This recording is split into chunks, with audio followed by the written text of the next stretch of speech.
Você quer aprender a desenhar os seus personagens favoritos de anime, assim como os desenhistas profissionais fazem? Se sim, dá uma olhada aí no link que eu deixei na descrição pra você saber como que você pode fazer isso. Nome, Dai, sexo, masculino, aniversário, 10 de dezembro, estado, morto, altura, 1,86 m, peso, 78 kg, tipo sanguíneo, B, afiliação, Konoha, ocupação, Genin, registro ninja, 003001. Missões completas. Infelizmente não se tem informações de quantas missões o Dai completou por Konoha, então eu vou ficar devendo pra vocês. E sobre as habilidades do Dai, o que mais vale se destacar é obviamente a sua velocidade, já que pelo fato dele ter conseguido dominar por completo a técnica dos 8 portões internos, isso meio que comprova que ele era um shinobi extremamente veloz. E a outra habilidade dele que vale a pena se destacar é obviamente o taijutsu dele, já que ele só conseguiu completar a técnica dos 8 portões internos porque ele tinha um taijutsu muito bom, ele treinou pra caramba o corpo a corpo dele, por isso que ele conseguiu completar esse jutsu tão embaçado. E foi exatamente por isso que eu dei essa nota máxima desses dois fundamentos pra ele. Mas agora chega de enrolação e bora conhecer um pouco mais sobre a história do Might Dai, um dos shinobis mais rápidos de todos os tempos.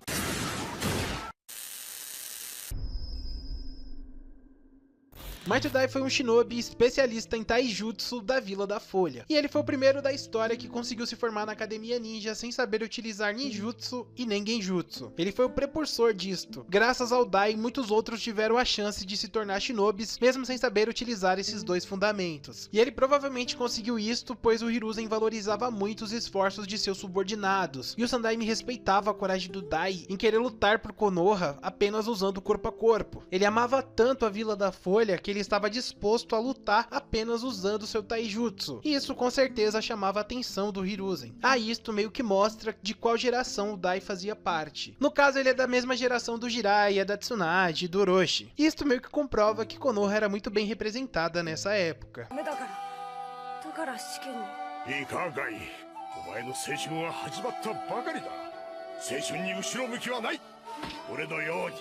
Mas ao contrário dos Sanins e também do Sakumo Hatake, o Might Dai nunca se tornou um shinobi famoso ou um ninja com prestígio dentro da Vila da Folha. Afinal, ele nunca sequer conseguiu ser promovido de patente em toda a sua vida. O Dai até mesmo ganhou um apelido por conta disto, o de Eterno Genin. Mas isto nunca o desmotivou, já que ele sempre via aquelas piadas que faziam dele como uma motivação. O Dai gostava de acreditar que todas aquelas palavras horríveis que falavam pra ele eram na verdade um jeito que as pessoas encontravam para apoiá-lo. Ele era um cara bem otimista. Mas mesmo só usando seu taijutsu, o Dai conseguiu sobreviver à terrível Segunda Grande Guerra Ninja, que meio que demonstrava o seu valor. Sinceramente, eu nem sei por que ele não foi promovido tendo um feito desses. Afinal, o cara conseguiu sobreviver a uma guerra só na base da porrada. Isso é uma coisa realmente absurda.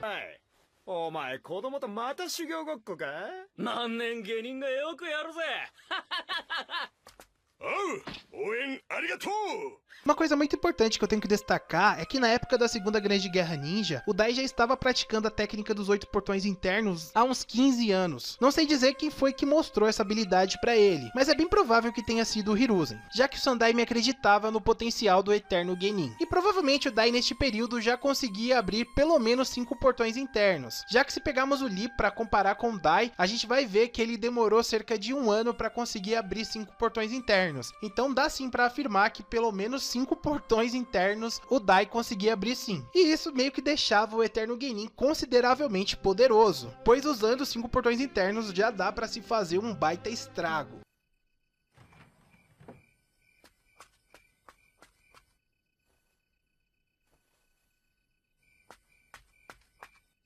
Quando seu filho completou 5 anos, Dai levou seu herdeiro para fazer o teste de admissão na Academia Ninja, e infelizmente o Gai não conseguiu ser aceito. Afinal, ele não sabia como utilizar ninjutsu e nem genjutsu, o que meio que deveria o tornar incapacitado de se tornar um shinobi. Mas para a sorte do garoto, seu pai sabia de uma forma de ser aceito na Academia Ninja, mesmo não sabendo utilizar esses dois fundamentos, já que ele mesmo já tinha conseguido entrar na academia só utilizando taijutsu, então obviamente o seu filho também podia. Dai então resolve fazer um cartaz e criar basicamente uma nova regra de admissão para que seu filho pudesse ser aceito. No caso era que se o Gai fosse capaz de dar 500 voltas ao redor da academia, ele iria ser aceito.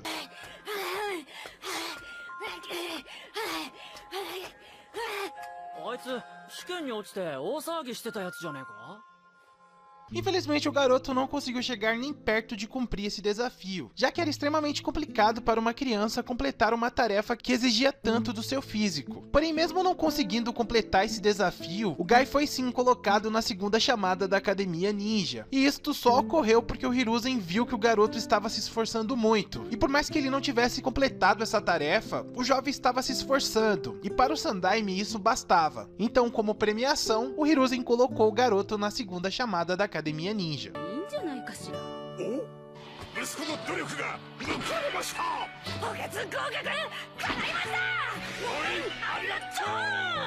Os anos foram se passando e o Guy, assim como seu pai, também conseguiu se formar na Academia Ninja sem utilizar ninjutsu e nem genjutsu. Tendo apenas 7 anos de idade, o jovem já estava na mesma patente de seu pai. E por conta disto, Dai resolveu ensinar para o seu herdeiro a técnica dos 8 portões internos, já que na cabeça do eterno Genin, seu filho já estava pronto. O Guy realmente ficou surpreso ao descobrir que o seu pai tinha capacidade de utilizar uma habilidade desse nível. Nem passava pela cabeça do garoto que o pai dele era tão incrível.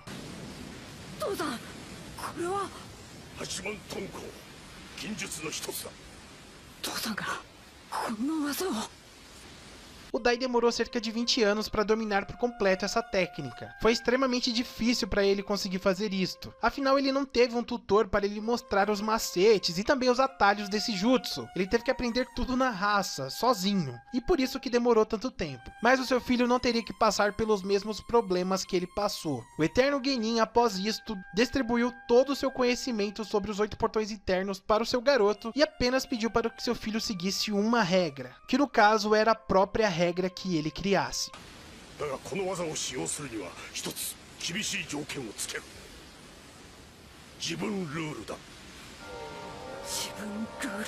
Após ter passado todo aquele conhecimento sobre a técnica dos 8 portões internos para o seu filho, o Dai se sentiu basicamente completo como pai. Ele não tinha mais muitas coisas que ele podia passar para o seu herdeiro. Afinal, ele já tinha passado toda a sua filosofia de vida, sua filosofia moral, e agora ele também havia ensinado para o seu garoto a sua técnica mais forte. Então ele claramente não tinha mais tantas coisas assim para acrescentar.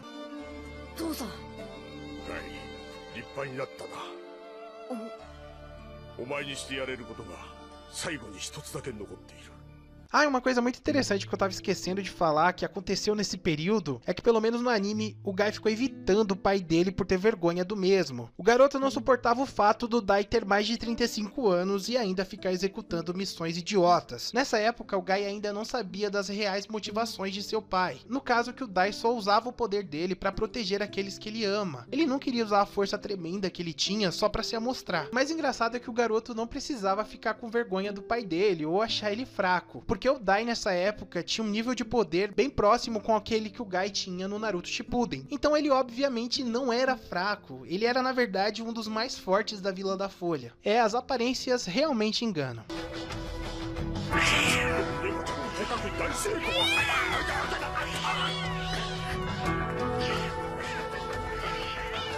Durante a terceira grande guerra ninja, o time Choza, ao qual o Guy fazia parte, acabou sendo encurralado pelos 7 espadachins da névoa. E para piorar a situação dos garotos, o líder desse time não estava presente naquele momento. Mas para sorte desses garotos, o Dai meio que apareceu no último minuto e se ofereceu para enfrentar os 7 espadachins de Kirigakuri. Eu digo para a sorte dos garotos porque o Dai tinha poder para enfrentar todos os 7, por mais que ele tivesse que fazer um baita sacrifício. Assim então, o Might Dai se despede do seu filho e fala que ele conseguiria tempo para que os 3 jovens conseguissem fugir.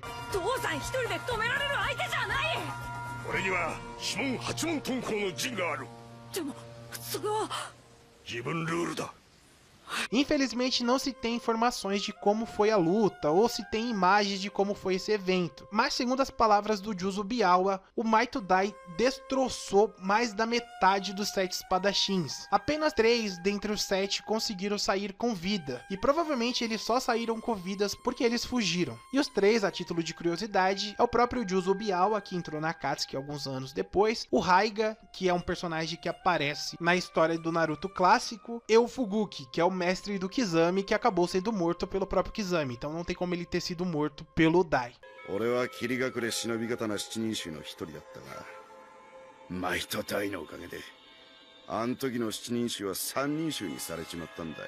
Bom, pessoal, esse foi o vídeo sobre o Might to Die. Eu espero que vocês tenham gostado. Se vocês gostaram, deixa o like. Se vocês gostaram muito, compartilhem. Deixem aí nos comentários sugestões de vídeos que vocês querem ver aqui no canal que eu possa estar fazendo, beleza? Então, até o próximo vídeo. Muito obrigado por estar me ouvindo até agora. Valeu e tchau.